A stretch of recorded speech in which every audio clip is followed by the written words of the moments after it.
All right, everybody, welcome to another episode of the Perceptive podcast here on Game Wisdom, where we examine the art and science of games. I am Josh Placer, and we have another developer interview lined up for this week. My guest is the designer on the game Haiku the Robot, a Metroidvania that we played through a few weeks ago. And due to unfortunately some time zone shenanigans, we had to push back our first cast, but he is on today to chat about it as well as Metroidvanias. So please welcome from Mr. Morris Games, Jordon Morris. How are you doing? I'm doing pretty good. Thank you for having me on. Yep, it is a pleasure. And thank you again for reaching out. And as we finally got our time zones all set up for our chat. Yeah, it's time zones are a pain, but it's just Mm-hmm. how the world works, unfortunately. Mm-hmm. And for people watching us either live or recorded, if you have any questions for Jordan about Haku or Metroidvanias, be sure to let us know and we will try to answer them as they come in. So, to get the ball rolling, then, since this is your first time on the cast, could you talk a little bit about who you are and what your game dev background is? So my name's Jordan. I'm originally born in the UK. I lived in Spain for a long time, so I don't quite know if I'm British or Spanish or what. But now I live in Estonia, which is a small country in Europe, with my Estonian wife. My background in game design actually started 3 years ago. Uh, to be honest, it just started with like a bad day at work. I was previously working in marketing, and I just got home one day and I was like thinking I've got to do something else with my life. So I just Googled how to make a video game, and I just kind of started from there. And yeah, really strange because I did one very small project and I kind of got hooked. And in terms of Haku, is Haku like your first like major project, like in terms of like released? Okay. Yeah, it's my first big major commercial project. Like everything else is really, really small in comparison. All right. And I guess what attracted you to Metroidvania for your first big project? So I liked the sort of design elements around a Metroidvania, and I think even though they're hard to pull off, it's still a good sort of starting project if you want to do something bigger. Because like if you're new, I think you have to look at sort of what skill set you have and make sure that you can make a game that's suited to your skill set instead of trying to, like, for example, a strategy game with my knowledge of coding would have been terrible because those are like system heavy and all this sort of thing. Whereas for a Metroidvania, I saw it as not a very system heavy genre and more of a design sort of, where you have to think of the level layout and the world layout, and the systems are quite independent, and it's a lot of art, which is, I would say, my strong suit. So you could flesh out the world and add all these like nice little landmarks and little enemy designs and stuff like this in much more easier than it would be to make like a strategy game, for example. Mm-hmm. And it is a lot like Metroidvania design has its own unique hurdles for sure when it comes to game dev. And I've spoken to several indie developers in the past who their first games have also been Metroidvanias, which I find that very interesting. As Metroidvanias, again, like for I think a lot of people are considered one of the more like advanced genres to design a game around. As you just said, a lot of that is like the level and world design kind of having to be done really well. Yeah, I think to be honest, I think Metroidvanias on the surface they look easy to develop. So like first time developers will look at that and be like, "Oh, I just have to have a few abilities spread around and that's it." But once you start and you get like into the thick of it, you realize actually how difficult it is to get the world design right and the balance right, and how to make sure that you do hit those marks of like exploration and all of these other things. And when I reached out to you and I said like your blog post from like I think it was like 5 years ago, like when I read that, that really helped kind of just cement the idea of what makes a good Metroidvania good. And like your blog posts and other people's videos that they've made in the past on Metroidvania game design and stuff like this, I think really digging into those sort of resources really helped me understand what makes a good Metroidvania and how to make a good Metroidvania. I Thank hope, I you. hope, I hope what I've made is decent. Let's just say that. Yeah. And Pony in chat, thanks for stopping by. They also backed the game on Kickstarter too. Nice. Thank you very much. I am eternally grateful for all the Kickstarter backers because I probably wouldn't have done the game as big as it is. I probably would have just made something very short. So I'm grateful for everybody who backed. Thank you. Not a problem.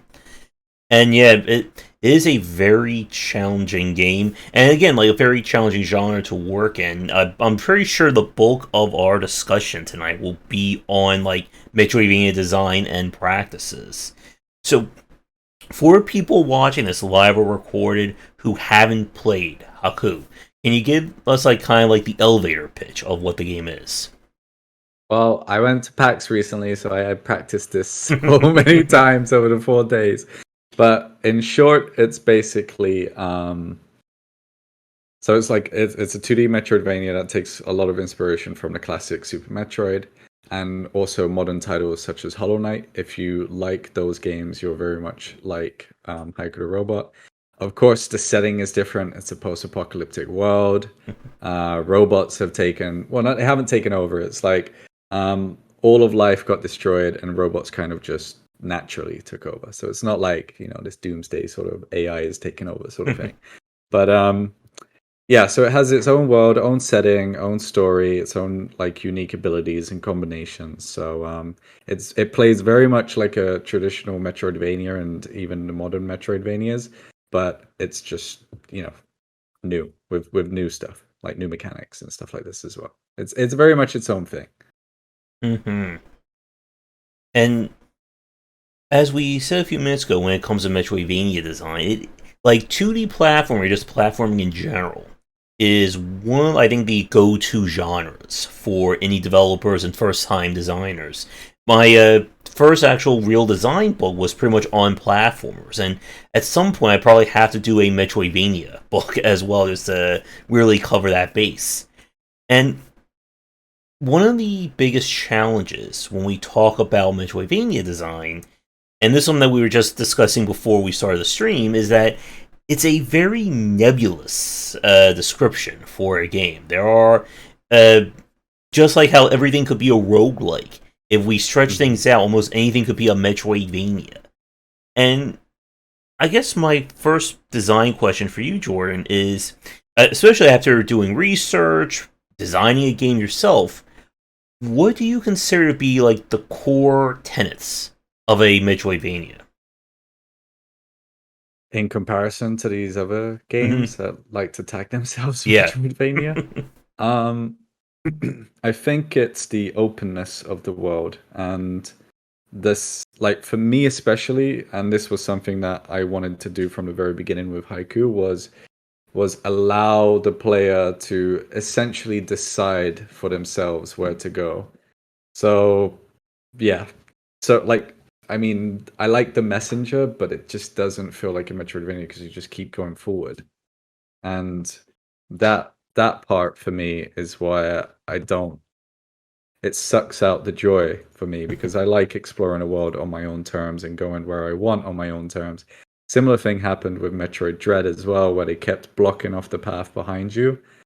I found it incredibly frustrating because every single time I wanted to go back and explore something, I couldn't because they just blocked it off.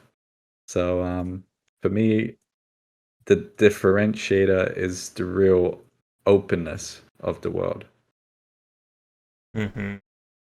There Yeah. are like some game design choices, obviously, like in Super Metroid when you when the door closes behind you and it kind of forces you into an area. Like those are okay if they're like they don't happen often, like they happen 2 or 3 times throughout the whole game, and that's it.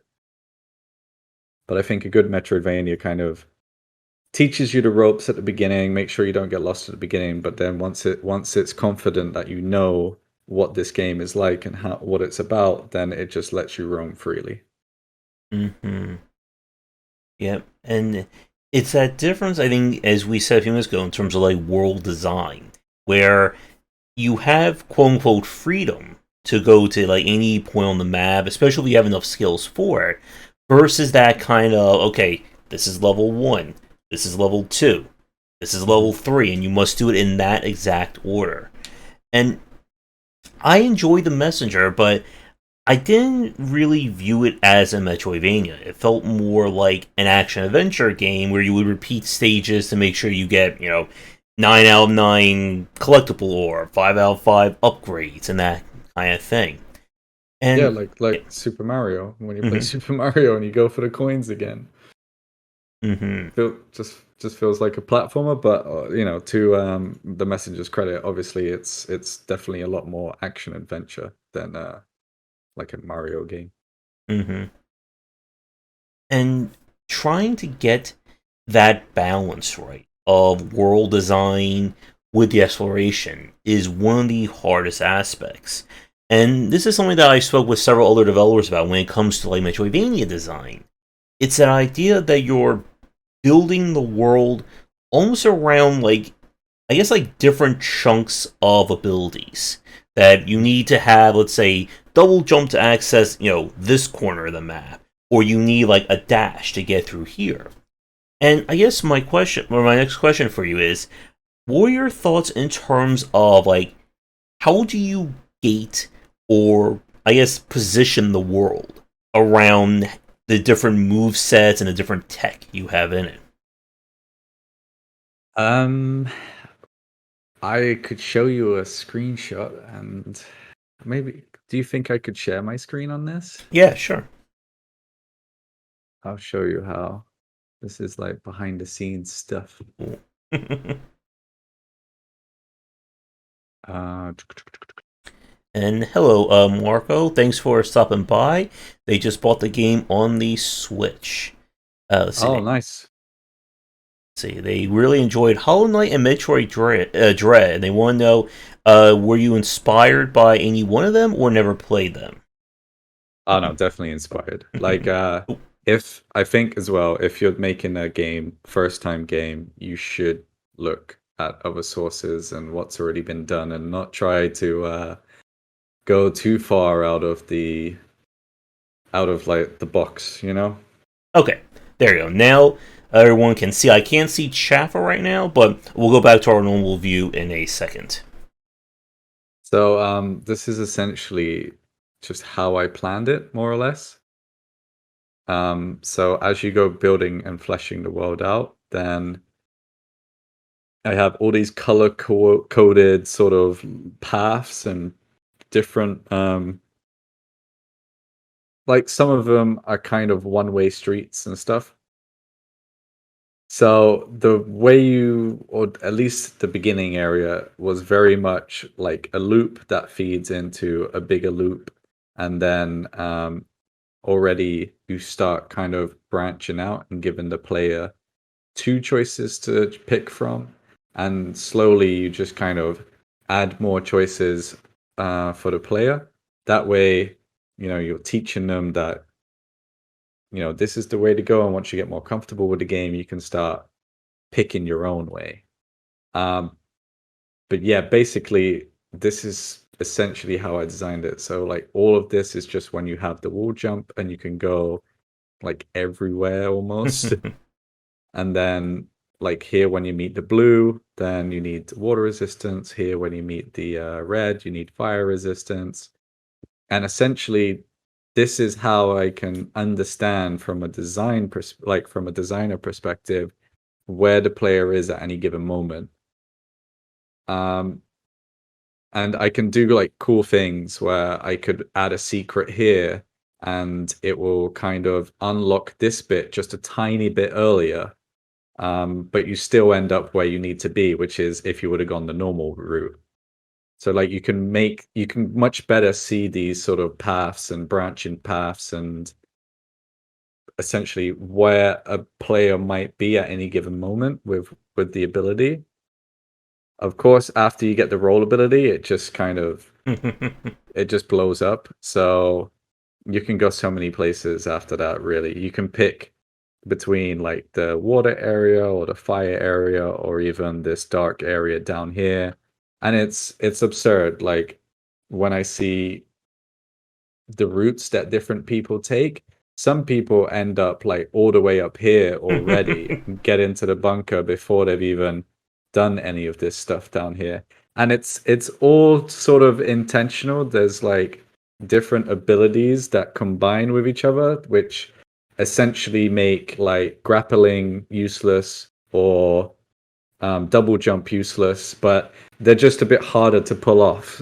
So like I think it's kind of nice because if you figure these things out, because these things aren't taught to you specifically, they're like you trying and probing at the game to see what else you can do with the moveset that you have. And if you figured these things out, then you kind of get rewarded that you get to visit this area a little earlier, and you might already unlock the train station, for example, in this area. So at least when you come back, you can, just quickly zip back to the train station and continue what you haven't explored already.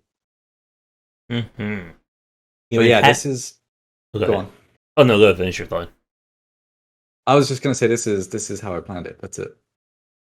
And it's definitely interesting to look at. And for the people watching, you can, as Jordan said, you can see like how each upgrade kind of like layers on top of the player, which opens up more of the world. And this is a really good, I think, representation of what we talk about in terms of that kind of Metroidvania progression. That yes, the world is technically 100% open from start to finish. It's just your own ability to move around is heavily gated or locked based on what skills you have. And like when you show the opening area where it's kind of like that, I think it's like an orangey color right there, that it's a very closed loop. And you can't get out of that loop until you get your first ability. I think that was the wall jump, was the first one that you get there. And then once you get that, it opens up the next big chunk over there, and then we move forward. And the sequence breaking, that is very interesting. That's something that over the last like few years with like following more speedrunners, it's something I've been paying like closer and closer attention to. I am fairly sure, I think for the people who watched me play Haiku, that I did a few sequence breaks myself with something like the jump tech. And I know I got completely like mixed up or turned around when it came to that upgrade. I think it was double jump in the water section where you need to use the light, because I completely missed the light. I had no idea where it was, and I found it like I think like an hour or two later in terms of what I was trying to go for. And so you explored this whole dark area with no light? yes, I did. I was like, That you know must what? have I been could just scary. double jump, or I can just use my. I forget which tech it was that gives you kind of like the quasi double jump or increases your jump. But I was just like, you know what? I'm just going to explore. Maybe I'll find it. But like, the whole time I'm thinking, yeah, this doesn't feel right. I think I screwed up somewhere along the line. Yeah. So, like in this specific, I just want to quickly mention this as well. Like in this specific area, like you see, I kind of dot the lines here. Hmm. This just essentially means that if you have the bomb, you can go directly through here, which is the intended method. But then there's like a secret that I don't think many people really find on their first playthrough, which allows you to basically, like, you don't need the bomb. You can get the double jump just with the water ability, and that's it. So like I like putting in these little secrets to make, because as long as they don't affect the progression, so you get stuck somewhere and you can't get out, then it's fine. And I think doing things out of order actually adds like replayability, and also, I mean, just on the Discord, the official Discord, like people commenting on the routes that they took, or even people that play it on a second playthrough, they're just like, yeah, I don't know what the hell I did, but I went a completely different way this time. Hmm.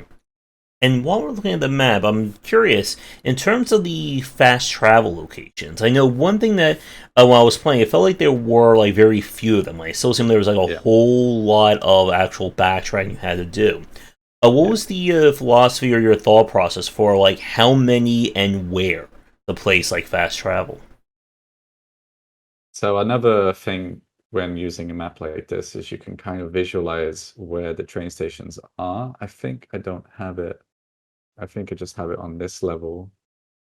So I wanted to put them like like few and far between, but considering the amount of feedback that I've got saying that they don't like it, I'm considering adding just a few more in a future update.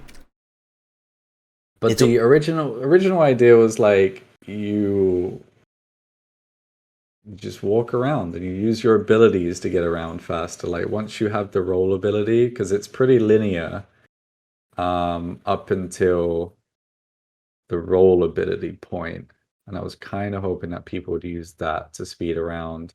But then I found out that people don't really discover the grapple until they've completed the game, so that would have also helped with mobility. But yeah, a lot of people complain about the lack of train stations, so I might have to add a few more. Oh, I think I remember that. I got to the garden area like very early on, and I had like no real way of exploring, but I kept using like the different jump text to like sequence boost around. And again, I had that situation. I'm just like, this doesn't feel right. Like I'm pretty sure I went to the gardens before I got double jump. I think that's kind of what messed me up. And then there's Yep. a whole situation of, okay, where do I go now? Yeah. Yeah, I tried to put the train stations as well to help out with that. Like if because I think it's this area that you can get to, but I don't think you can quite get past this path to explore the rest of it.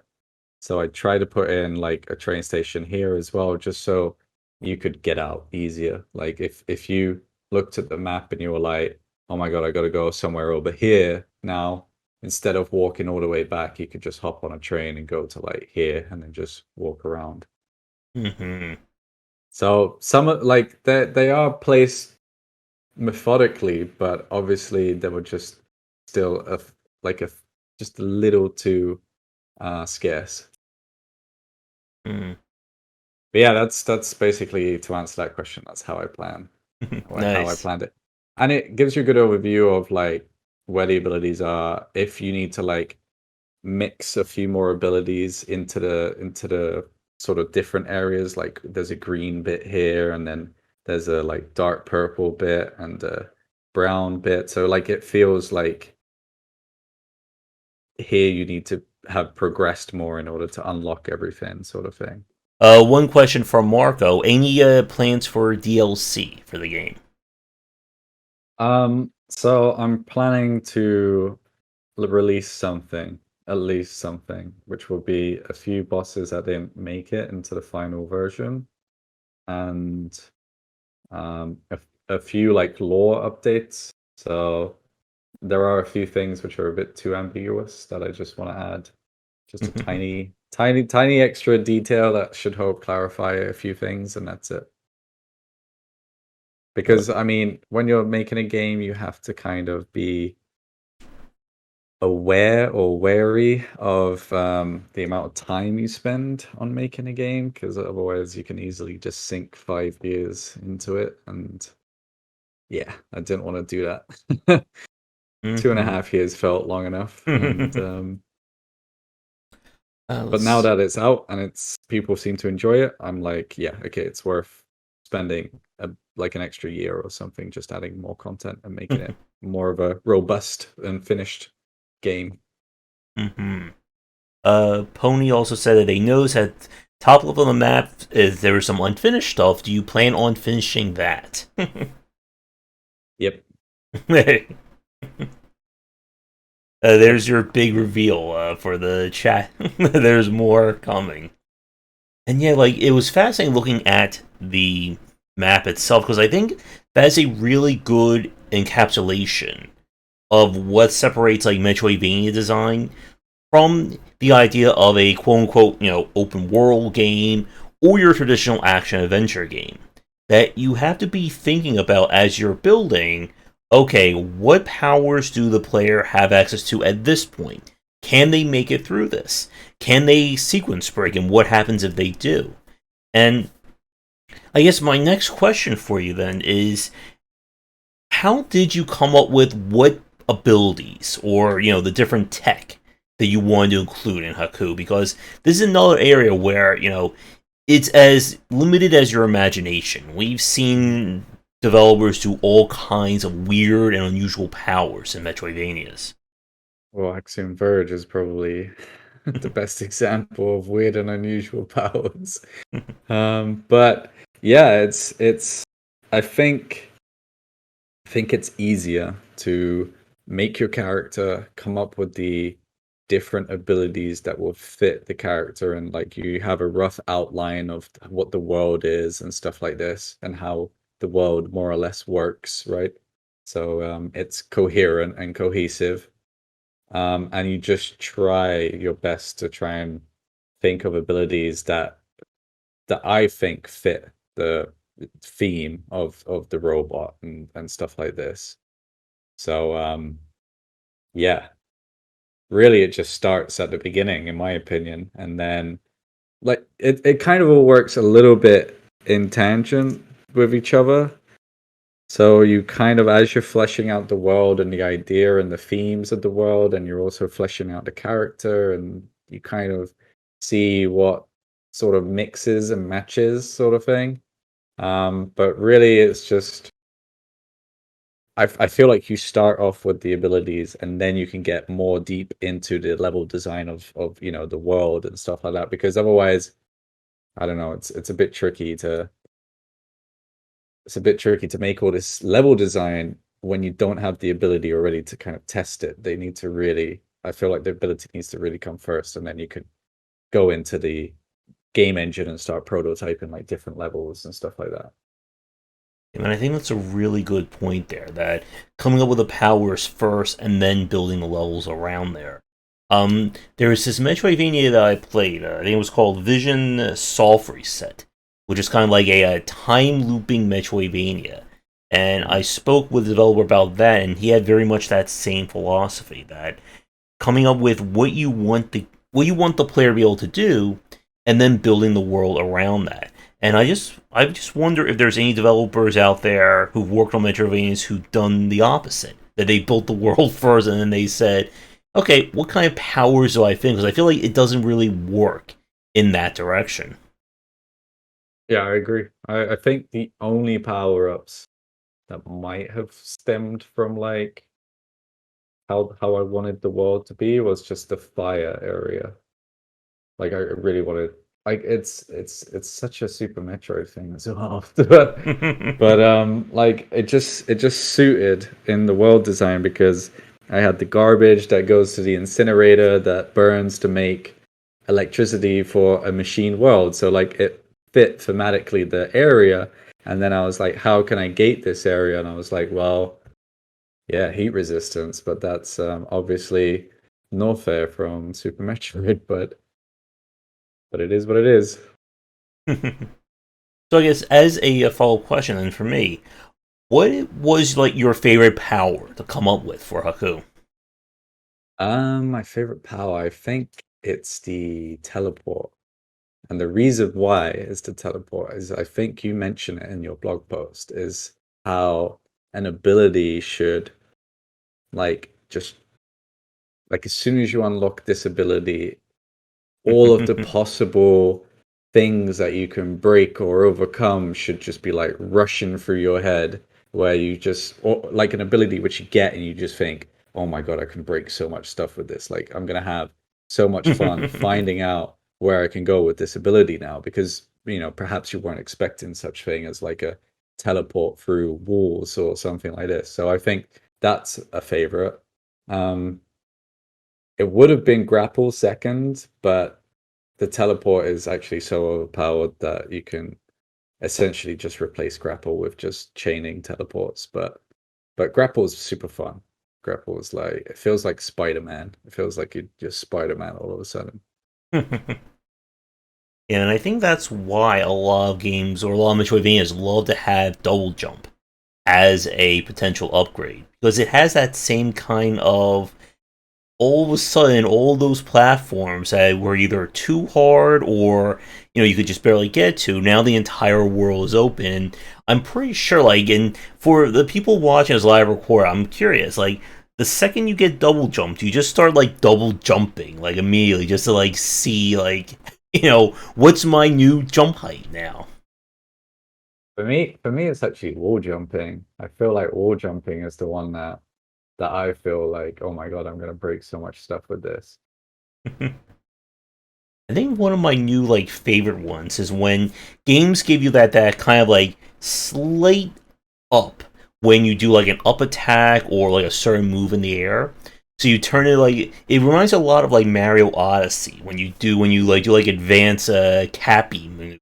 There's like jump, throw the hat, bounce off the hat, jump again, do another dash. Because I've been doing a lot more sequence breaking with that. I recently played Hawk, another indie Metroidvania that came out. I think it was like 2-3 weeks ago, and they also have that similar thing where you do like a up slash in the air. It like kind of gives a slight little push up. And I guess before I get to this next question, I want to bring this one up that Pony asked before I forget. Let me see here. Where was it? There is. What was the most enjoyable or most challenging parts of development? That's two questions. I know he did say that is two questions. All right, enjoyable part. Let's do that one first. I think the most enjoyable part is when you first have the idea and like the inception of the idea, and you have all of this creativity that just kind of comes in one big burst, and everything is so clear and crystal clear, and you like write it down and you have this vision and stuff like that. Because over time, I think that sort of fades away a little bit. So you end up almost trusting your 1 year ago self or 2 year ago self, where it's like, this guy 2 years ago thought it was a good idea. Now I'm so used to it, I no longer see if it's good or bad, or because you just get, yeah, you just get too used to it. So you kind of have to trust that initial excitement that you had, that and I think obviously doing like demos and stuff like this and giving playable builds out to people helps a little bit with motivation. People seeing other people enjoy it definitely helps, and seeing other people point out the pain point, like the pain points and stuff, that also helps to know where you should put your focus next. But the least enjoyable part, um I don't know, I feel like for me personally it was just getting this save system on the Nintendo Switch to work. Now I know exactly how it works, and I'm a master at Nintendo's save system. But at the beginning, it was a much different story. It was very painful, a lot of headaches, a lot of frustration, and yeah. But it is what it is. Through that pain and frustration is where you learn the most. I feel so. All right, let's see. David asked in the chat, any advice for an aspiring solo developer? They want to make something, they have tons of ideas, but not sure exactly where to start after basic tutorials. All right, so depending on where you are, like if you've done a lot of small games and you want to move on to like a bigger project, um, or even if you're just starting out. If you're starting out, I would recommend doing smaller projects. Like that's 100%. Everybody recommends doing it, and it's for a reason, because doing a long project is very hard. Like luckily I had the external motivation from Kickstarter backers, like people had already paid money up front for this, so it felt like it definitely helped me push to finish. I mean, I enjoyed working on it as well, don't get me wrong, but there are some days where you just like, I'm doing this for the people who are backed, essentially. But if you've already like either way, if you're stuck on ideas, which I'm kind of going through that a little bit now, I'm trying to like prototype a few ideas that I've had in my head, and it's difficult. When you start from nothing, it's very, very difficult. So my advice for that would be is you have to take baby steps. Like you just have to, because it's impossible to do everything at once and have a finished game within like a day or 2 days or even a week or even a month at that rate. You really have to take baby steps. You have to think, what do I need? Like break it down into systems. If it's a platformer, you need character to move, even if it's just run and jump. Then you can start adding, a double jump, or you can start adding a wall jump. You can add these things as you go. Same continuing with a platformer, it's like, okay, what else? You might add some combat and it's just a very basic enemy that walks backwards and forwards. And then, like once you get the ball rolling, you start adding bit by bit. But you have to remember that all these baby steps will add up to something bigger in the end. But you just have to focus on the baby steps at the beginning. Otherwise it's too overwhelming. Mm-hmm. Yep, and it's also where you start trying to figure out, you know, where you want to take this game. Because you never know, really, as you're starting development, what kind of powers are going to be the most exciting, or what's going to be the major pull of this title. And again, like, it's a common design tip is to start small.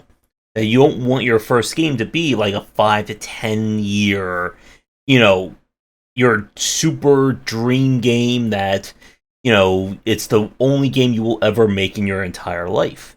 And there are developers who I think, or first timers, who fall into that trap. And again, as we say around here, like in the span of 5 to 10 years, how many smaller projects could you have made and learned from to then help you when it comes to that big title when it's finally time? Yeah, I did tons of small projects. I did one that was very UI focused, and I think it took me about 4 weeks maximum, probably 2 weeks actually, to make. And it was really UI focused as well. So when it came to doing the UI in my bigger game in Haiku, then it was just easy because I've already, done a smaller project which was very UI focused and learnt from the things that I did there.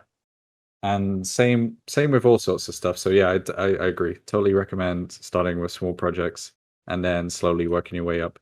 And the other thing about working on big projects is you constantly want to improve things. And sometimes you have to understand that things are just good enough as they are. Like there's the amount of sort of time and energy that you would spend on making it better, is that small improvement worth that time and energy that you could be spending making on something else, like more content, another boss, more enemies, a new area, like all these sort of things. So I think it's important to kind of understand that things are good enough. They might not always be perfect, but some things are just good enough. And now from experience of releasing the game, I can say that nobody knows any better. Like people think you put that in there for a reason, and it's absurd. Like some bugs popped up and they're like, oh yeah, this is here because of this, and this is like a game design choice. And I'm like, no, it's not. I'm gonna patch that out next. It's actually a bug. Shouldn't be happening like that, but oh well. And that describes a lot of my plays when I show off indie games. That I will be that person who finds that bug, or wait, the character just like flipped through this wall. Surely that was supposed to happen. No, it wasn't. So yeah, there are things like that pop up, and because at the end of the day, especially if you're very critical about yourself, which I think I am as well, um, is like the vision that you have in your head is only you're the only one that knows it and sees it. Like everybody else is looking at it from an outside perspective for the first time as well. They're they're almost as excited as that 1 year ago, 2 year ago self that you were when you were coming up with all these ideas and designing it, right? So that's why I think it's so important to kind of trust yourself that was like 1 year ago or 2 years ago who was coming up with all these ideas as well. Hmm. Let's see, a few more questions from Pony. They ask, how long did development take of Haku? So I started coding around 3 years ago. It must be like 3 years and 3 months now. But that was when I Googled how to make a video game, right? So like zero coding experience. First games were absolutely terrible, super unresponsive, just horrible. But I mean, like we mentioned, you got to go through them first smaller projects to kind of get all the learning out the way, so to say, and get all the mistakes out the way. Um, so I started 3 years ago, and somewhere around there, I already had this idea for this robot. And in between the small projects and stuff like that, I slowly worked on it a little bit. I really tried hard to look for the first build that I ever made, but I think I just deleted it. And I still remember it in my mind, though. It was terrible. It was really, really bad. Um, so like I would like to say I developed the game properly, like with a serious sort of ambition and goal for it for about 2.5 years.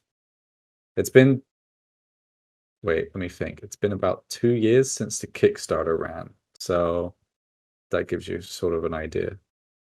Hmm. So I was working on it full time for like a year and a half, I think, give or take. And for people watching us, what game engine did you use for Haku? So I picked Unity mainly just because of the amount of documentation that it had. Like if you're a newbie, I think it's important that you pick something that's well documented. You have tons of tutorials, tons of resources online, which you can just, Google and learn about. And also their own documentation is pretty good. So there's lots of stuff that you can just learn from just reading through the documentation. Hmm. Let's see. The other question from Pony, was there some big feature element that didn't make it into the release version? If so, what was it if you can tell? Big feature element.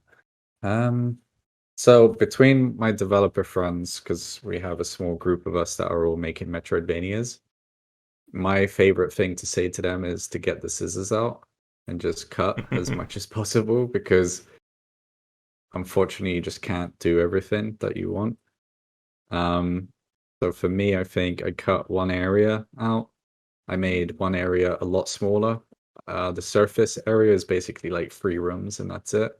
I had plans to make that like much bigger. Um, but the biggest feature that I cut out was actually the grapple. So I really wanted it to be pendulum style grapple hook, and I just couldn't for the life of me get it to work without having to refactor the entire character controller. And at that point, I already had everything in place. It was just this grapple that was missing. So I decided to, instead of do like a grapple, it was more of like a zip liney sort of hook shot type thing. So that was kind of the biggest feature that I cut out, but I kind of rectified it at the same time by adding something that was maybe just as fun or just as good. I don't know. And Oh. obviously, like a few bosses and stuff. Like I wish I would have maybe spent a tiny bit more time on a few bosses, but that's what I'm trying to do now. So I'm trying to rectify it. Mm. And Pony also want to know, do you enjoy haikus? I do. They're fun. I don't know if you've ever watched The Hunt for Wilder People. Mm. It's a great New Zealand movie. You should definitely watch it. It's very fun, very sort of easygoing to watch, and yeah, it's a great movie.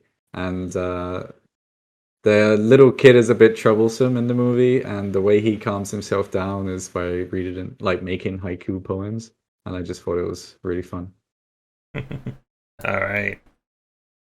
So, to get back to some more of the like design of Hmm. Haku and Metroidvanias, one thing I want to ask you about, excuse me, is the another particular challenge I see of the genre is how much, I guess, like tech do you want to challenge the player with at any one time? This goes back to again like the variety of moves and powers.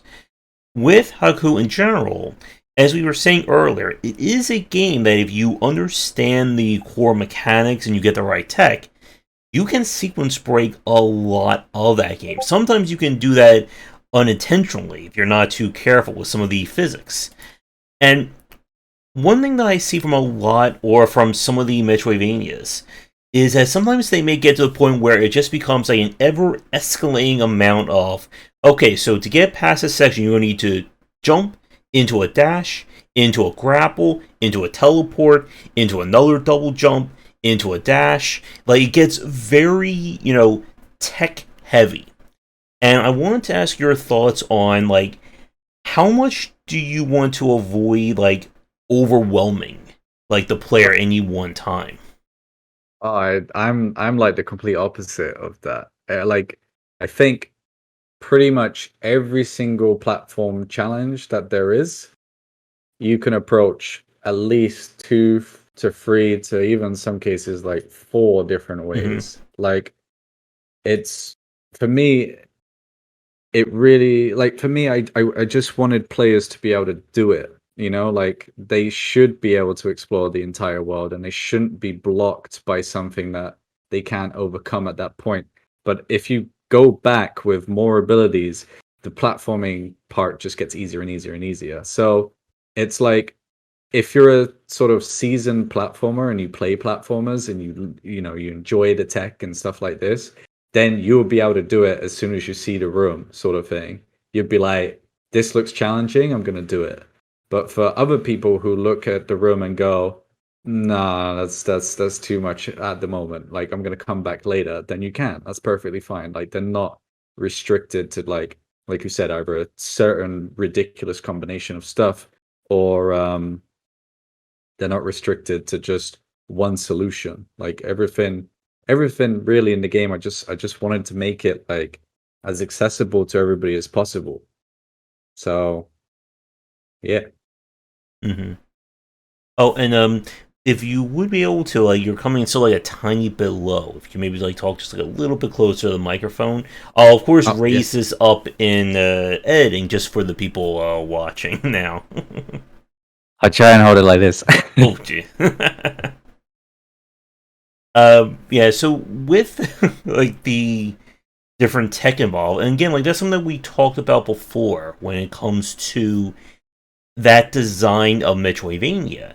That you want to give the player all these different abilities, and then how they move through should change from beginning to middle to end. And to Marco's comment, yeah, Metroidvania players are used to challenges. Yeah, that's true. It's that idea of, okay, you gave me wall jump.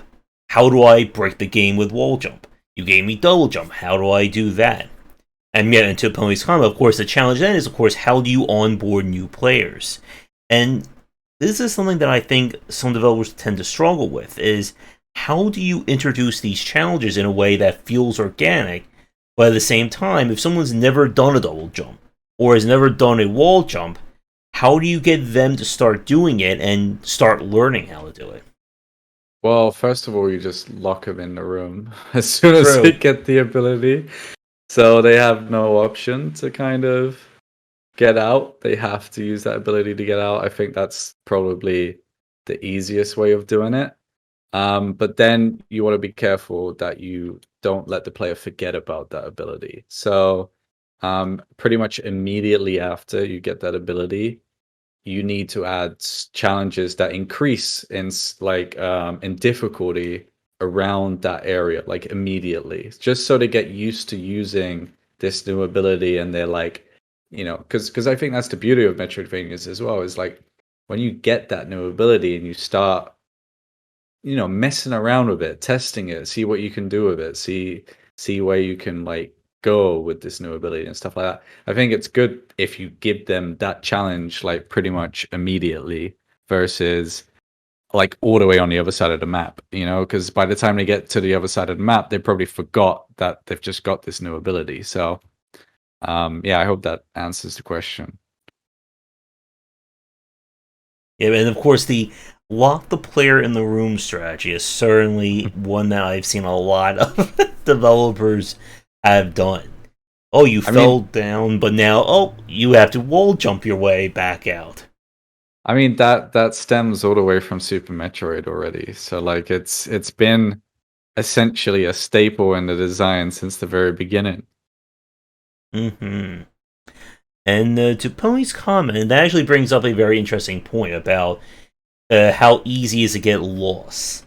And one of the things that Haiku does is that it locks your map at the start. You have to find those various stations, and you destroy the thing, and it reveals the map.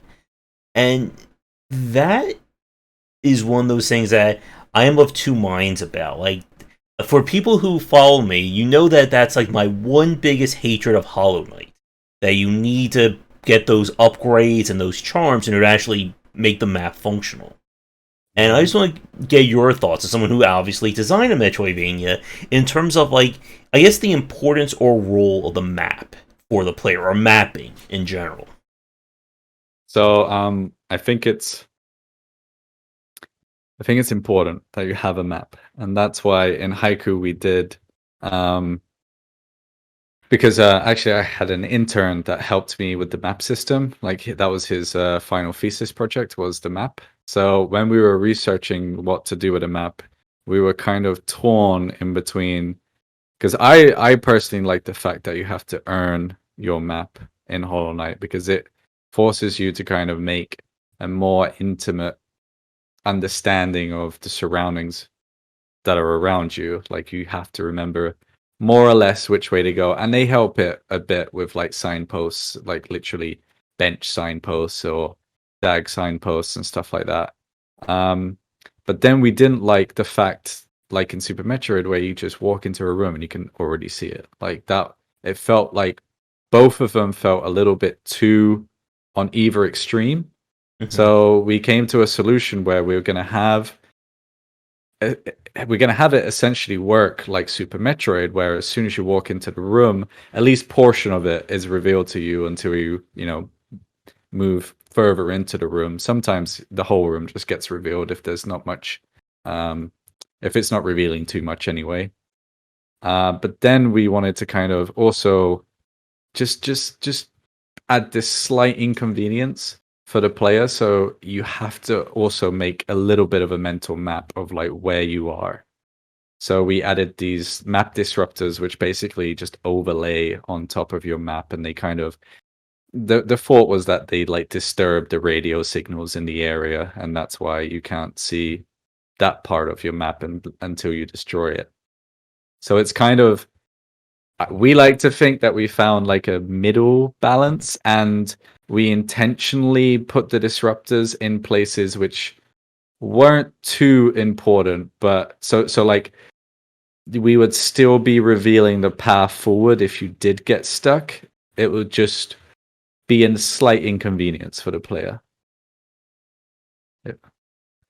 Mm-hmm.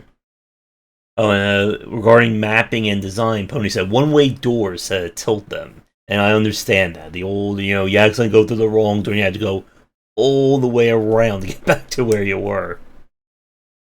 Yep. There's only like one or two in the game like that. But that's only at the very beginning in the tutorial area.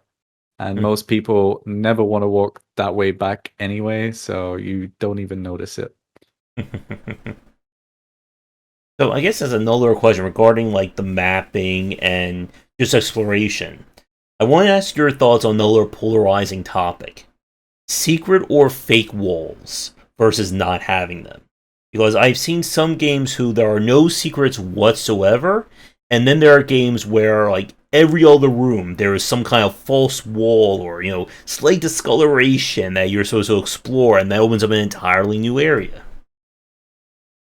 I think secrets are fine. They just have to have a visual cue.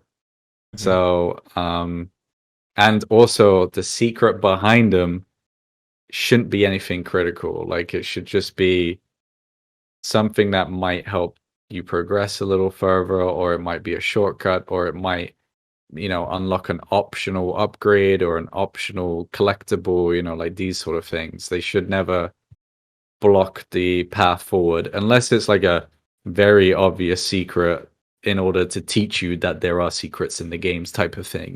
Like um I think in the tutorial area I put like a little stack of money that if you hit it, you'll Mhm. accidentally break a wall behind it, and then you're like, oh, okay, right, yeah, I accidentally broke that, but I was just trying to hit the money thing. So like it kind of just teaches you that there are some secrets, but they all have like visual cues and stuff like that. Because I think it's important that um as a designer you make the player feel like they're smart. Like you make them feel like they're smart, and they're kind of witty enough to kind of understand like, oh, there might be something here, or oh, I might try this, and like should reward the fact that they made the realization with a little secret. I think like that's good game design. Mhm. Yeah, as long as there's some kind of tell. I think like the example of like you put like a money resource, like it's just like right in that little corner there that you think, oh, it's just going to be that, and then you hit it, like, oh wait, there we go, there's someone behind there. I think that definitely works. I think when Mhm. it goes too far, when it's just like literally there's no tell at all. It's just like, oh, here's just like you were supposed to know to jump up here, and there's just like one like little alcove that it's just there. There's no tell, but yeah, you just walk through that, and now you're in a brand new area. And I've seen some games fall into that trap. Yeah, I don't like that at all, because then it just feels unfair, and I Hmm. you don't want to teach the player that they just have to try to walk into every wall or try to smack every wall, because Yes. then that's just like, yeah, it kind of defeats the purpose, I guess. Hmm. Like speaking about that, I have to ask: did you ever play the La Mulana series? No, I didn't. I've Oh my. I I I haven't played it. I can't remember if I picked it up or if it's another game that I picked it up. But sometimes for me, if the controls don't feel good, it's very difficult for me to continue. But I can't Hmm. remember if it was La Mulana or something else. Yeah, I don't think Llama had like full committed jumping, but I think it had close. That like when you Mm. jump, you can't exactly just like immediately turn in the air. Yeah, but the reason why I Oh, brought okay. yeah the Yeah, reason that would annoy me. yeah the reason why I brought La Moana is that to me is like the apex of we were just gonna hide everything around everything. Like it is a game where like the secrets are on top of secrets on top of secrets. Like I don't think there's anyone out there who actually beat the game without having the strategy guide nearby. Like I don't think it's even possible. And like I said, it's like one of the greatest Metroidvanias, but it is one of the most frustrating ones as well. I'll have to pick it up just to experience it. Good luck is what I will say there. And thank you, David, for stopping by as well. And yeah, we certainly answer a lot of questions. And for any new folks watching this live recording, just a quick reminder: we have our Discord where we talk about game design and all that. You'll find links to it all over the place. Yeah, and it can be very frustrating, I think, when you're trying to hide the stuff and have those different secrets available. I guess as another question I want to ask you, like with regards to that, Mhm. when you're kind of putting in rewards for like Metroidvania design, I kind of wanted to touch on that for a few minutes. Like, there's some Metroidvanias where all the big stuff is hidden by secrets. Your health upgrades, your magic upgrades, even going as far as some games having like passives. You find plus 10% crit, plus 5% attack speed. And then there's Mhm. some Metroidvanias that go like the only reward is money. You go off the beaten path, here's an extra $500 for you. And I just want to get your thoughts on like what do you like what do you think is like the best way to reward the player? Like what do you think like gets them to start exploring or start using all their different tech?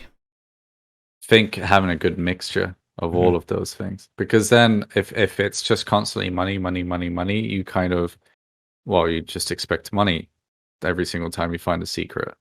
Mm-hmm. And maybe money is a bit, it's difficult to balance currency, I think, in games, because especially if you lose currency on death, for example, then you really don't know what the player's skill level is. So if they're really skilled, they're just going to have an abundance of money, and if they're less skilled, they're going to struggle with money. So having money is a bit, I don't like it. I prefer having a sort of mix. So every time you discover a secret, it's like, what am I going to get? Like it's almost like a lottery at that point. It's like, oh, there's a secret here. What am I going to get? Is it money? Is it an upgrade? Is it a piece of lore? Is it a health upgrade? Is it this? Is it that? Like there's so much stuff that you can add into secret places. And like in our case, with Haiku, then we also add these map disruptors. Like we try to hide those because those emit like this big ring radius, so it's in the room somewhere. You just have to find it. Mm-hmm. And thanks for stopping by, Marco, and be sure to come back again in the future for sure. Yep. And yeah, you want to, I think, give the player that idea that there's a reason to go out and go off the beaten path. I think some games can sometimes, I think, go a little too far in that respect. Like where, hey, you didn't find that discolored wall somewhere in the first area, you missed an essential upgrade, now you can't do anything, 5, 10 hours. Like the old point and click adventure game, like that kind of era of the nightmare puzzles. Oh, you didn't like the Hitchhiker's Guide to the Galaxy. I still remember that one where, oh, you didn't pick up the handkerchief in the first area. Well, now you're dead 10 hours later. Yeah, it's too much.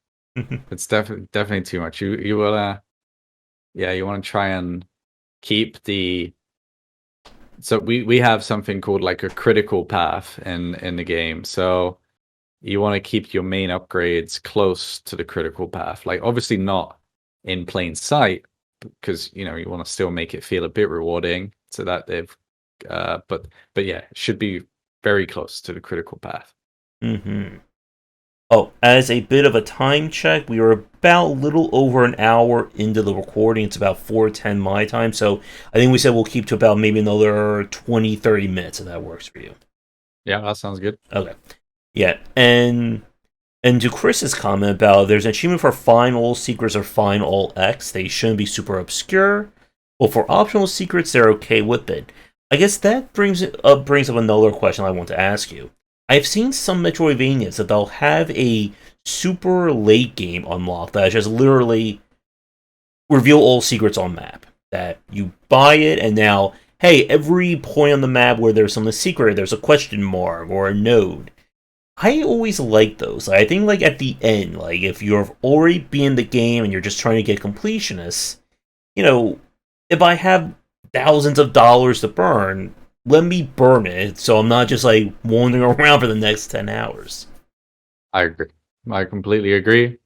That's why I think when you complete the game, you get a little, yeah, like you said, like a little marker that goes on your map, and that will reveal all the remaining power cells, which is a collectible in the game. And the power cells are all strategically placed, so if you did miss some other upgrade, you'd most likely accidentally stumble upon that upgrade as well. Like the game Haiku, I really tried to just let like trust in the player, so to say, like to if I put a power cell here on this side of the, I think it's the surface I put it. If I put it like up on this side, then there might be another secret on the other side. So people, just by their own intuition will go check and find something, So like you have to really kind of trust that player intuition, because I mean, most of us have been playing video games for a long time, so we kind of know if there's a waterfall either climb the waterfall or check behind the waterfall, you know, and there's most likely going to be something there. So you just have to kind of trust that players know these things, and their own curiosity and intuition will guide them there. Mm-hmm. One thing that we didn't touch on that I want to bring up just before we get into like running out of time territory, I want to discuss combat, because this is another thing that can be very polarizing in Metroidvanias. Some Metroidvanias tend to focus more on the exploration aspect, with combat being more, I guess, like secondary to the experience.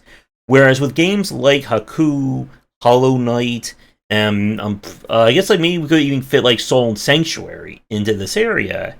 Combat is very much like an always on kind of deal. It's something you need to make use of.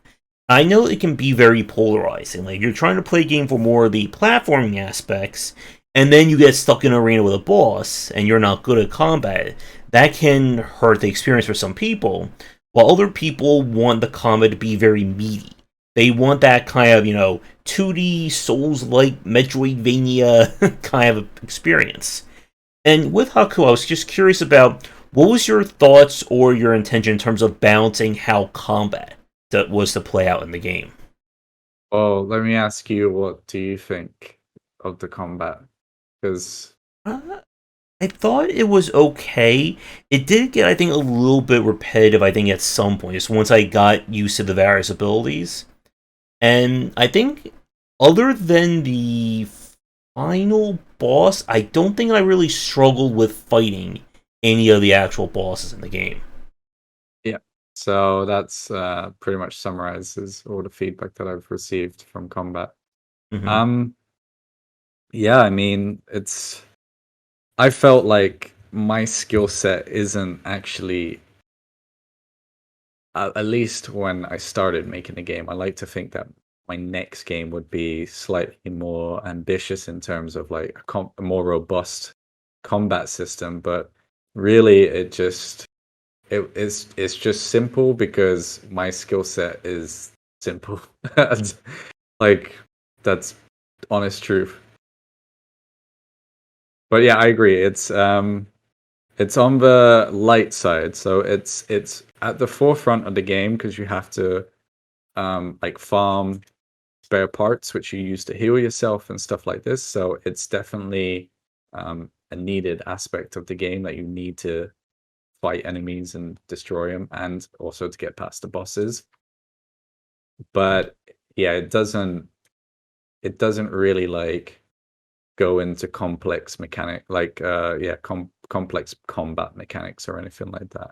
It was really just trying to make a challenging game but not difficult like other games, such as these Souls like games, which are ridiculously difficult in my opinion, which is fun in their own right as well. But I wanted something that was just a bit more easier and a bit more accessible.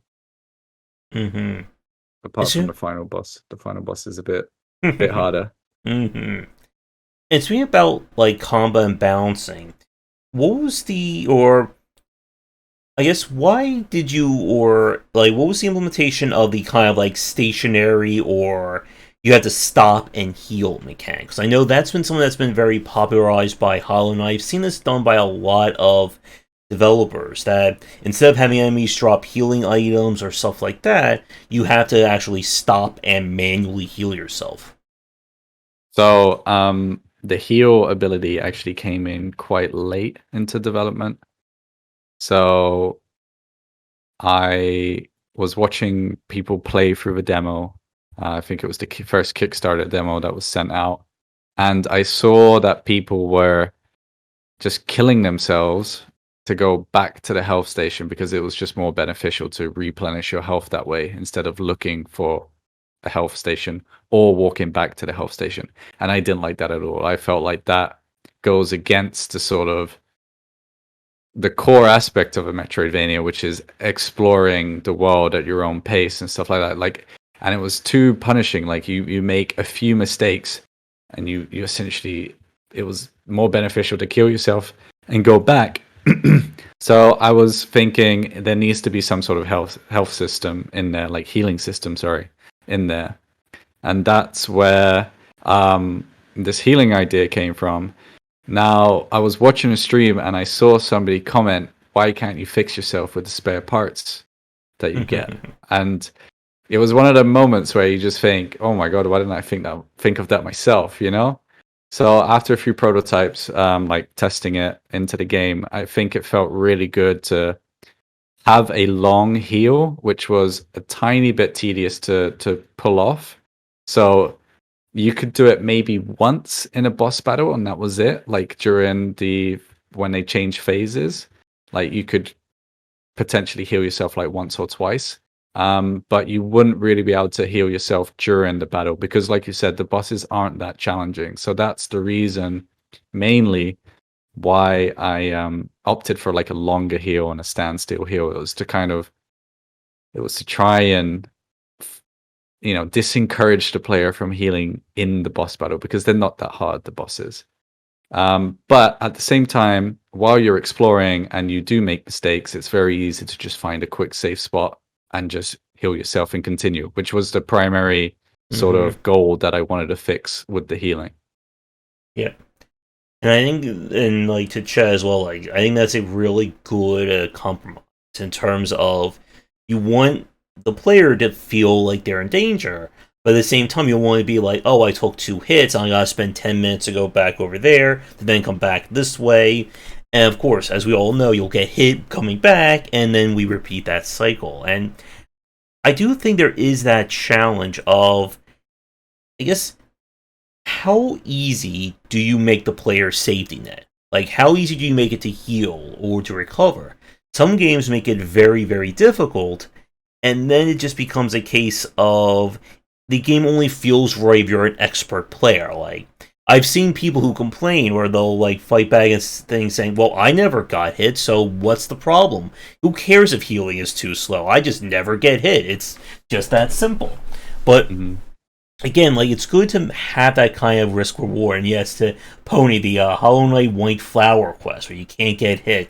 That is a nightmare. As I've said many times over, I cannot do no hit challenges in games. I am not that careful and meticulous for them. Yeah, I mean, the whole design philosophy was really just to try and make it as accessible as possible for all types of players. So, like, a lot of the systems in place really just are there to help the player more than anything. And I never did any achievements like no hit this, no hit that, because I'm the same. They just frustrate me. Speaking about like combat and general movement, one other thing I wanted to touch on are the various chips that you can install onto Haiku. That they're broken down to the 3 different categories, and they of course have varying degrees of impact. Pony and Chad mentioned that he went for attack range and attack speed. I think I pretty much did very much the same thing. I know there were either some movement related ones or some that helped the movement as well. And I just wanted to give you a few minutes to talk a little bit more about that in terms of coming up with like this passive system for the game. Yeah, so most of these sort of ability skill tree type things, because it's essentially almost a bit like that, like or you equip modifiers to your character. Most of the time you just stack damage, I feel like, and maybe a tiny bit of health. And I really kind of wanted to encourage the player to make a more balanced build or to pick a more balanced build. So that's where the idea of like having different colored chips, which basically means red is aggressive chips, blue is defensive chips, and then green are like quality of life chips. So either faster movement or like you gain more money and like all different sort of things like this. So then it kind of forces you to play around with like, especially like the quality of life chips, which you would usually just skip, because you just stack damage. Because why would anybody want to roll a bit faster when they can just hit for more damage? So like I felt like that kind of at least pushed the player to, try out the different chips because there's room. There's room to test out the quality of life chips and there's room to test out the defense chips and stuff like that. But if you only stack damage, and I think most people just stack damage, it's probably because that's just what you're most used to in video games. But there are some, like if you use the electric orbs, for example, they help immensely in boss fights. But a lot of people don't really seem to realize that. But it is what it is. It's their choice at the end of the day. And that's what the chip system, allows players to do, to choose how they want to play. Yep.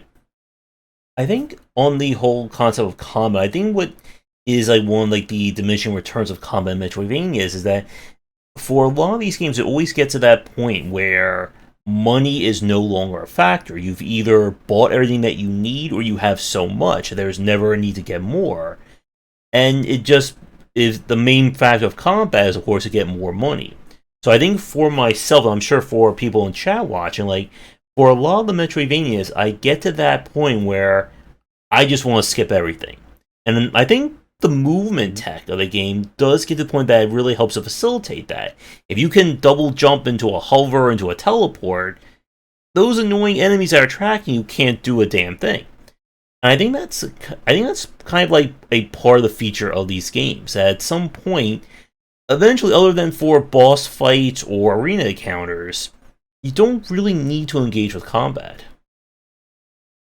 Yeah, I think that's exactly like you said. It's just part of the genre. It's this it's this sense of progression of like at the beginning you had to do all these things because it was hard and difficult to get past these enemies. But then, at the end you're essentially a god at the game and you can just do whatever you will. Like, you make that choice of skipping the enemies because you can, because that's in your power to do so. And then when you reboot the game again, you're like, oh, I can't do this anymore, like I actually have to fight them again because the power difference is so drastic from when you begin to when you finish. But I totally agree. That's a complete. It's almost like a feature of these types of games, and I think that's why Metrovania is going back all the way to what we discussed at the beginning. Are so tempting for new developers because it's very easy to kind of get that sense of progression as well through a Metroidvania formula. I think there are few games that execute it as well as Metroidvanias do. Mm-hmm. I mean, like Souls likes as well and stuff like that do a pretty good job, to be honest. Yep. And for the chat watch, and we're going to be probably wrapping things up in the next 10 minutes. So if you do have any final questions for Jordon, those will be officially a last call. So if you definitely be sure to get them in. Enemies that claw you no matter what. Yep, and to bonus on you, dev pits can be very annoying, and I do like it when a lot of games, and I know Haiku does this as well, that instead of having death pits, if you hit something that knocks you out, it simply just warps you back to the floor, and you take a hit from it. And I'd much rather have that than, hey, you did 5 minutes of platforming, you fell on spikes, dead, go all the way back. Are we talking about Blasphemous? Yes. Yeah, that frustrated me so much. And to be honest, I don't even know why they didn't add a better system because it's not that difficult to code. It's really not that difficult to code in. Mm. Yeah, and again, I think a lot is also kind of like the motif of the game. I know Blasphemous was meant to be like very brutal. Like it didn't bother me, I think, as much as other people, but I am very sure there are a lot of people who quit Blasphemous like on their first, fall into spike, dead kind of things. It's annoying because of the corpse run mechanic because you have to go back to collect the can't even remember what it was called. It's like some fawns or something that you leave, right? That's what makes it annoying because it feels like it's mandatory that you have to go back. And once you get tilted and you're stuck in this loop of constantly falling in the same pit of spikes, then yeah, that's just rage inducing. Mm-hmm. Whereas I would much prefer to go explore somewhere else, or I don't know, yeah, make progress somewhere else. But yeah, I dropped Blasphemous for that reason. So I'm one of those people. I should pick it back up again because it's a beautiful game. Like, don't Yeah. get me wrong, it's a beautiful game, but it really just frustrated me because it felt lazy more than anything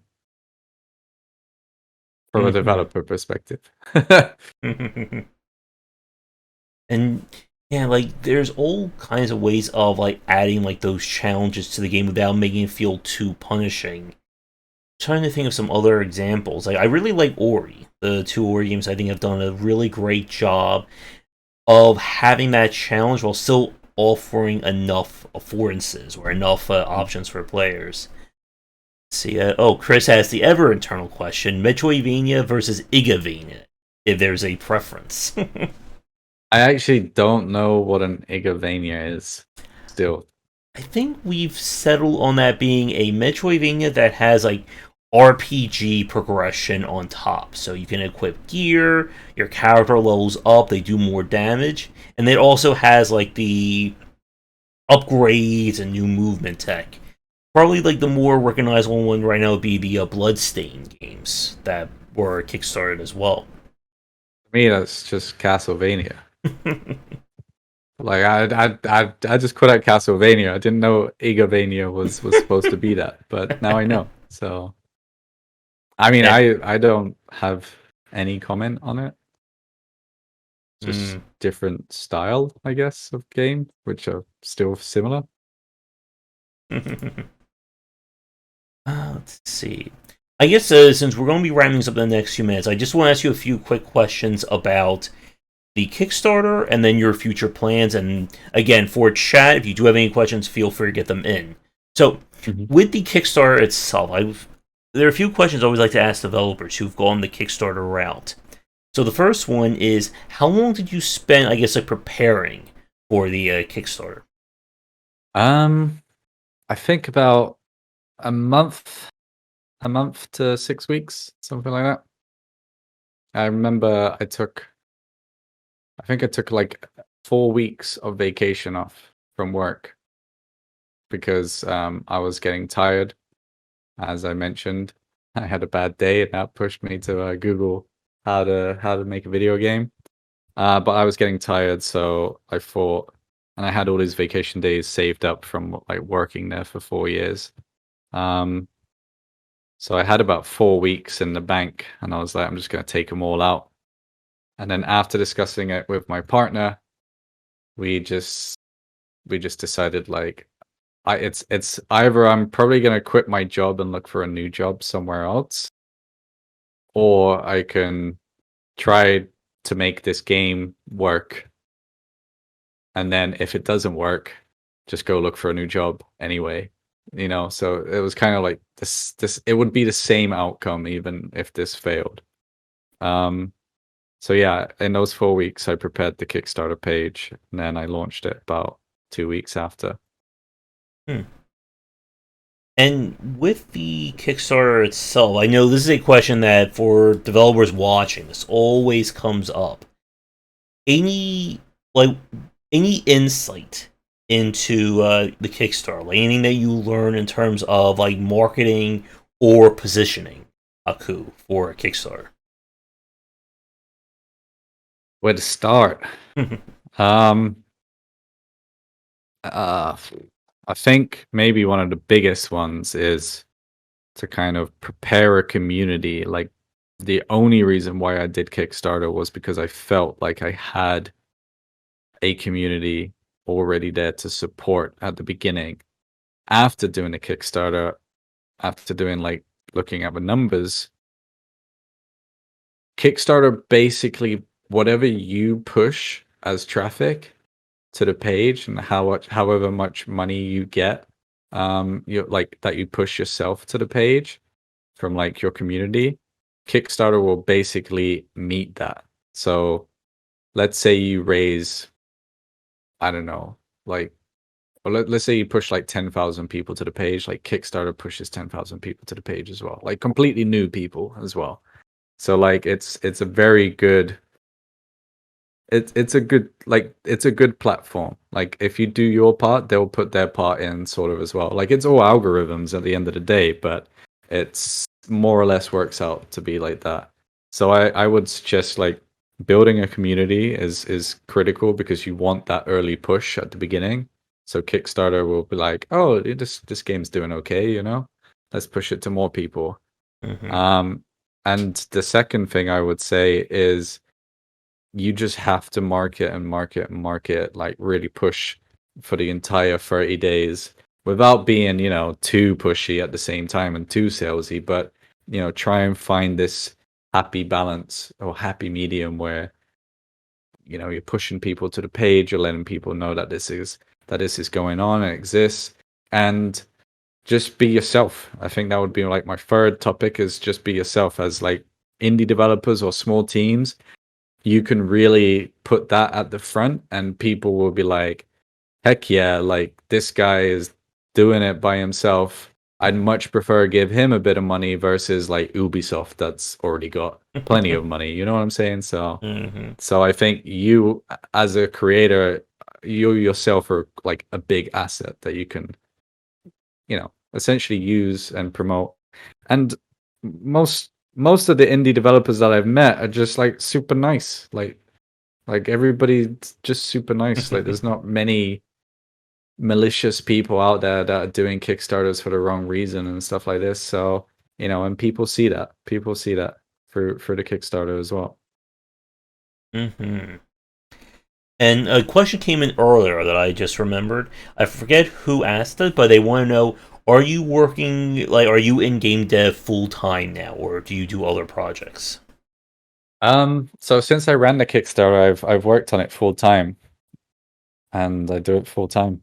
So luckily with COVID, this is like one of the only good things to come out of COVID is that Mm-hmm. I didn't spend as much money as I calculated.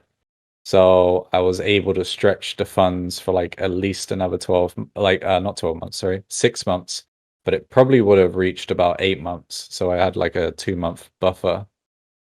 Um, so yeah, so luckily, COVID kept me Mm-hmm. indoors, kept me cooking and stuff like this by myself, like, you know, in the kitchen instead of going out for meals and stuff. And yeah, I managed to kind of stretch that Kickstarter money that we raised. All right, I know we are approaching 90 minutes as we speak, so a few last questions came in. We'll do those, and then we'll do final wrap up. So this will Sounds good. so the call for questions I think will be over at this point. So let's get to these last few ones. What was it? Chris wanted to know what was the most technically challenging mechanic. He already asked about the aspect of developing the game, which we answered earlier with the saving for Switch. But what was the most technically challenging mechanic that you developed for Haku? Maybe the teleport. It just it just kept breaking.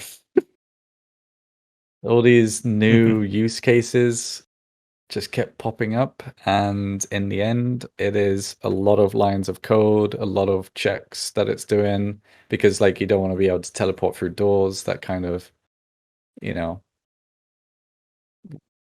yeah, kind of ruins. Why would you have a door with a switch on the other side if you can just teleport through it? So like, you know, all these sort of edge cases popped up, and it took it took a long time for the actual physics of it to feel right, because especially if you're like falling at a speed and then you just quickly move position but you continue falling at the same speed, it felt very very wrong and it didn't feel good. So I had to like tweak the yeah, I had to tweak the physics quite a lot, and that tweaking took its time. Like you have to stop you have to stop the velocity going down, and then you have to remove gravity and reset it to zero again, so like it starts again. And then you also want to like a little push, like as if you just come out of the teleport and you're going forward a bit. So like all these things were actually quite difficult to code, and like as mentioned at the beginning, my skill set at the time wasn't fantastic, so it was a lot of trial and error, just going like backwards and forwards. Reminds me a lot of playing Axiom Verge and their teleport slash dash that you could do, and I'm sure that was a nightmare as well. Yeah, yeah. I feel like my solution is easier than whatever had to. Let's see. Pony wanted to ask, "What's your favorite Metroidvania?" Favorite. It has to be Hollow Knight. Like it's just too good. The world building. Now that I've finished making my own Metroidvania, my appreciation for Team Cherry has only increased. Um, yeah, yeah, it's mind blowing what they've done, and in the amount of time that they did it with the amount of resources that they had, it is mind blowing. It's always funny about Hollow Knight. Like, I know people who will swear by it, who love that game, and I know quite a few people who hated Hollow Yeah, I Knight, know. who never like made it past like 20 minutes, and like it has some insane churn if you look at like the achievement rates on Steam for it. Yep, yep, yeah. I've noticed that as well. But I think my appreciation comes from more of the developer level. It's yeah, it's crazy. It's really really crazy. Mm-hmm. Let's see. Chris wanted to ask, and I think this is the last question from chat. Biggest regret with the project and biggest lesson learned from Haku. Biggest regret.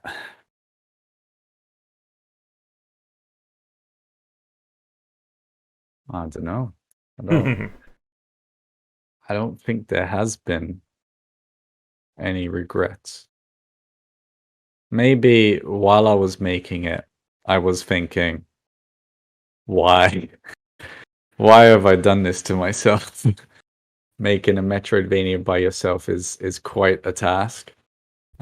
Just because of the size of the world, and I like to consider my game a decent size. Like it takes on average like 8 hours, and people still call it short. So it's like, it's difficult to deal with that sometimes. But there were moments in development where I was thinking I've bitten off too much that I can chew. So I would say during development that felt like my biggest regret. But after finishing it, I don't feel like I have regrets. I have, like I know where the game can improve, but I don't see them as like regrets. They're just the inevitable part of learning. Like it's the first time I make a Metroidvania. Obviously, there's going to be areas of improvement, which hopefully in a future game, I can improve upon. What you asked another question as well, wasn't it? Or uh, just biggest regret and something else? it was biggest regret and biggest lesson learned. Biggest lesson learned. Yeah, I don't know. Too many lessons learned. I don't know.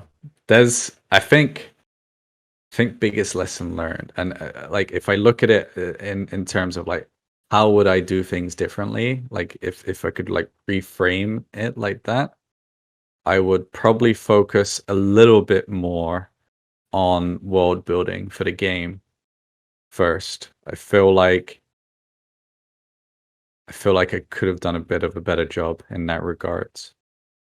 So like if I was to do it again, I would spend more time on each area before moving on to the next area.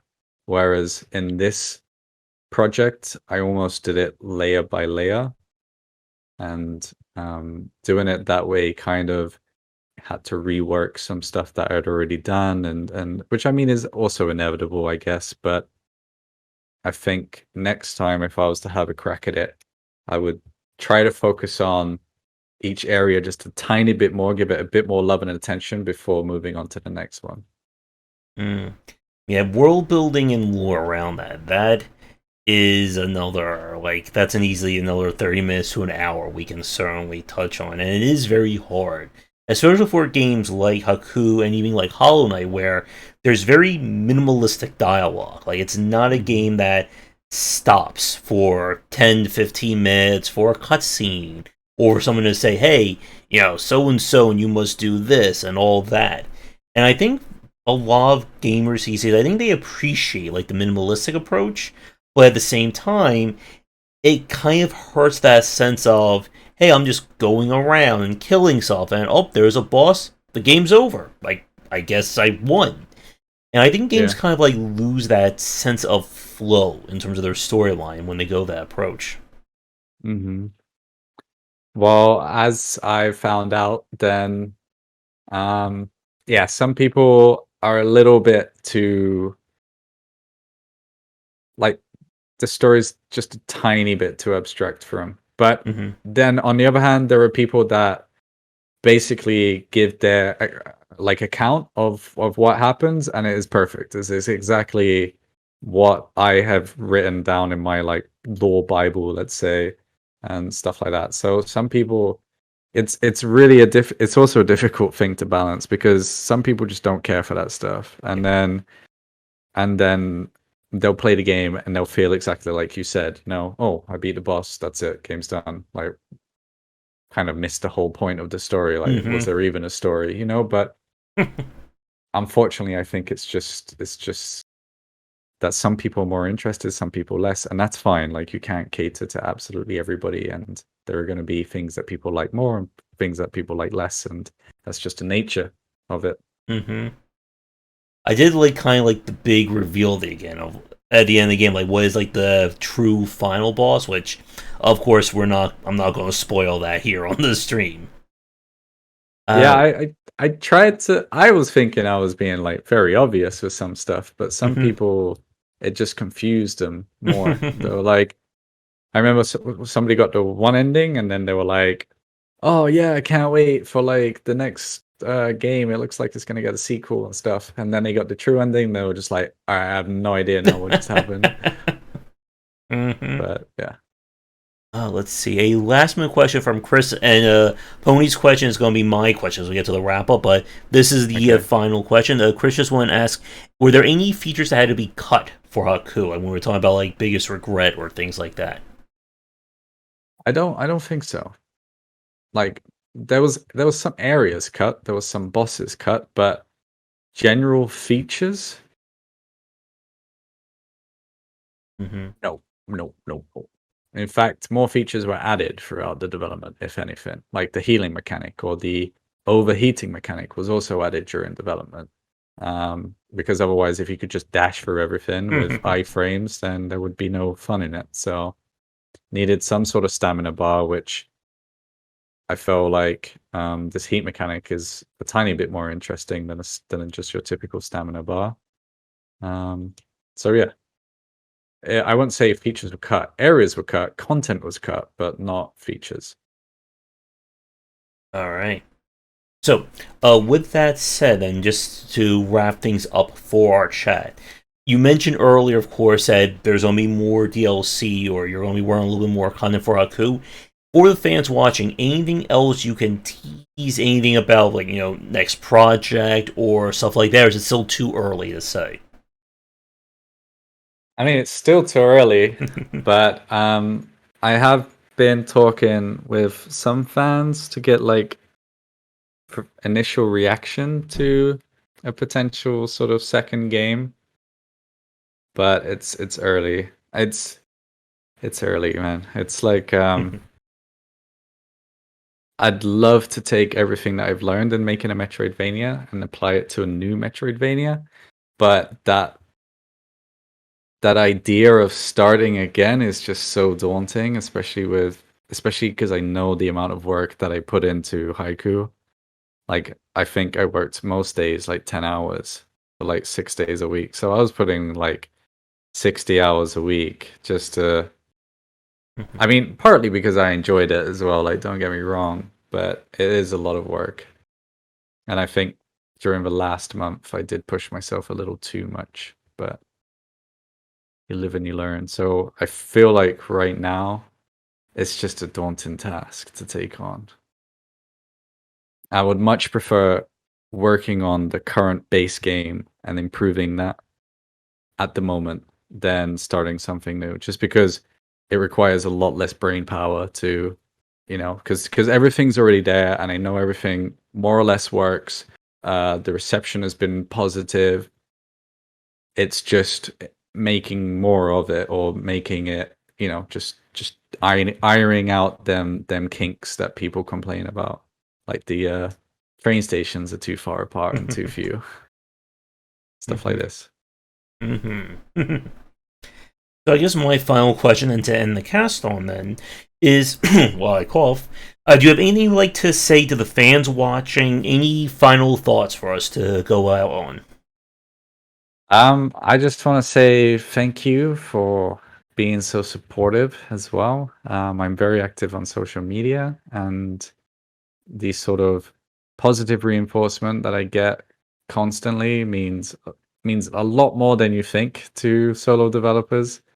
So yeah, I just want to say thank you for supporting me, and also thank you for like anybody who backed on Kickstarter, because that was literally the only funding that I've had. So like, it is literal. Without you guys, this game would not exist, type of thing. So yeah, I appreciate it.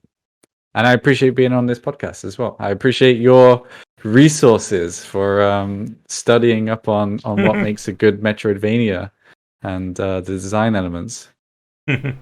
Thank you, and I'm happy that I could have helped, and I hope all the stuff I do here helps other developers as well. And yeah, I think that will do it. So, Jordan, again, thank you so much for coming on. It's been great chatting with you this afternoon. And if you are free in the future to come back on and talk more about Metroidvanias or your next projects, whenever that may be, I'll always be here. That sounds good. I might have to take you up on that offer. All right. So, with that said, we're going to wrap things up here for tonight. And if you, for those of you watching, be sure to do all the liking, subscribing, and commenting. You'll find links to the Discord and Patreon down below, as well as all the stuff on the overlay. I'll include links to Haiku in the chat or in the show notes. And if you are a developer working on an upcoming game and would like to come on and talk about it, please reach out. I'm always looking for guests.